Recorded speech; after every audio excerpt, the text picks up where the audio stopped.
A paz do Senhor Jesus esteja sobre a tua vida, a tua casa, a tua família, tudo que é teu, em nome do Senhor Jesus.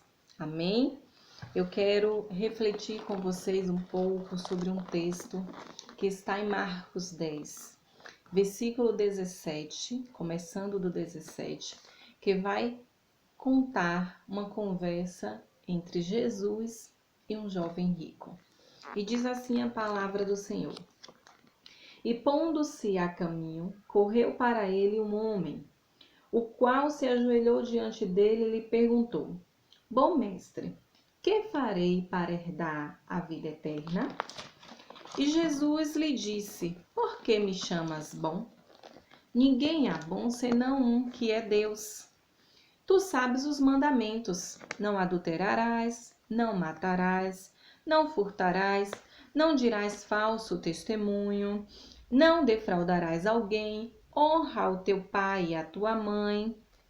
Ele, porém, respondendo, lhe disse: Mestre, tudo isso guardei desde a minha mocidade. E Jesus, olhando para ele, o amou e lhe disse: Falta-te uma coisa. Vai, vende tudo o que tens e dá aos pobres, e terás um tesouro no céu, e vem e segue-me. Mas ele, contrariado com essa palavra, retirou-se triste, porque possuía muitas propriedades. Então Jesus, olhando ao redor, disse aos seus discípulos: Quão dificilmente entrarão no reino de Deus os que têm riquezas. E os discípulos se admiraram dessas suas palavras. Mas Jesus, tornando a falar, disse: Filhos, quão difícil é para os que confiam nas riquezas entrar no reino dos céus, no reino de Deus. É mais fácil passar um camelo pelo fundo de uma agulha do que entrar um rico no reino de Deus. E eles se admiraram ainda mais, dizendo entre si: Quem poderá, pois, salvar-se? E Jesus, porém, olhando para eles, disse: Para os homens é impossível, mas para Deus, porque para Deus todas as coisas são possíveis. E Pedro começou a dizer-lhe: Eis que nós tudo deixamos e te seguimos. E Jesus respondendo disse: Em verdade vos digo que ninguém há que tenha deixado casa, irmão, irmãs, pai, mãe, mulher, filhos, campos, por amor de mim e do evangelho, que não receba 100 vezes tanto já neste tempo, em casas, irmãos, irmãs, mães, filhos, campos, com perseguições, e no século futuro a vida eterna. Porém, muitos primeiros serão derradeiros, e muitos derradeiros serão primeiros. Eu quero refletir com vocês o seguinte: se aquele jovem, ele fazia tudo certinho, desde a sua mocidade, por que ele ainda tinha dúvida a respeito da vida eterna? Será que aquele jovem que tão somente ia ali ao Senhor Jesus para ser elogiado, como ele foi? Ser elogiado pelas coisas que ele já fazia de bom, né? Pelas suas atitudes, por aquilo que ele seguia? Será que aquele jovem foi até o Senhor Jesus com esse intuito? Ou será que realmente ele tinha dúvida a respeito da vida eterna? Ele fazia tudo certinho, ele seguia tudo certinho, mas mesmo assim ele tinha dúvida. Só que ele não contava com uma coisa, ele não contava que quando ele chegasse ali, ele ouviria a verdade a seu respeito. Então, a Bíblia afirma: conhecereis a verdade e a verdade vos libertará. Isso está lá escrito em João 8, versículo 31 e 32. Esse jovem estava diante da verdade, pois Jesus é a verdade. João 14, versículo 6.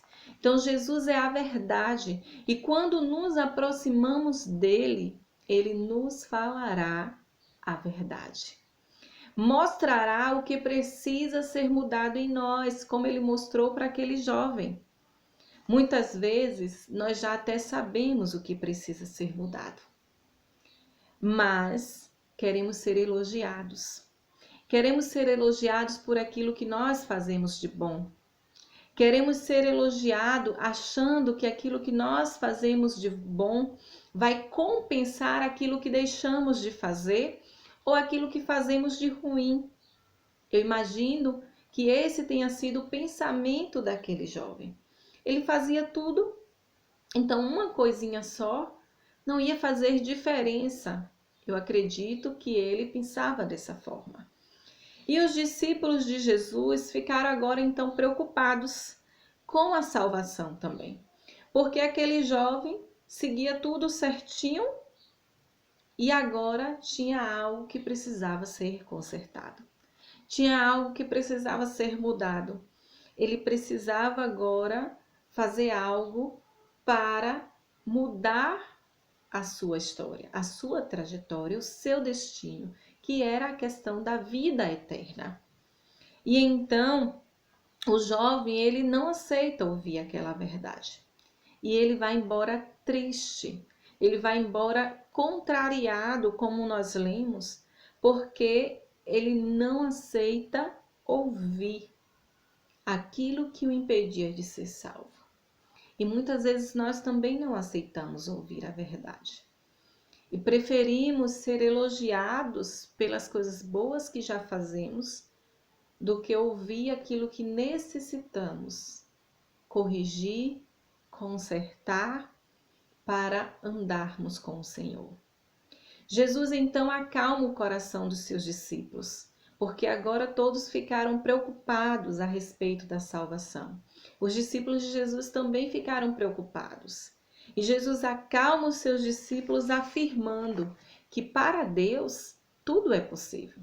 Ao mesmo tempo que Jesus fala que é difícil aqueles que confiam em riquezas entrar no reino de Deus, Jesus vai e afirma logo em seguida que para Deus é possível.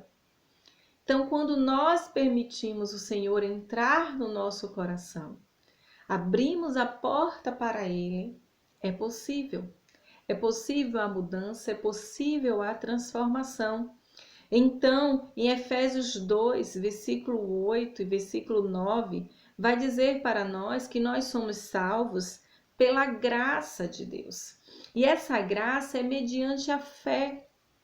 E isso é um dom de Deus e não é por obras para que ninguém se glorie. Porque se fosse por obras, muitas pessoas, ou todas as pessoas que fazem obras de caridade seriam salvas. Então fazem obras de caridade, mas tratam a sua família mal. Fazem obras de caridade, mas adulteram. Fazem obras de caridades, mas matam. Fazem obras de caridades, mas roubam. Então, por fazer as obras de caridade, compensaria o errado que fazem. Só que não é assim que a palavra de Deus fala.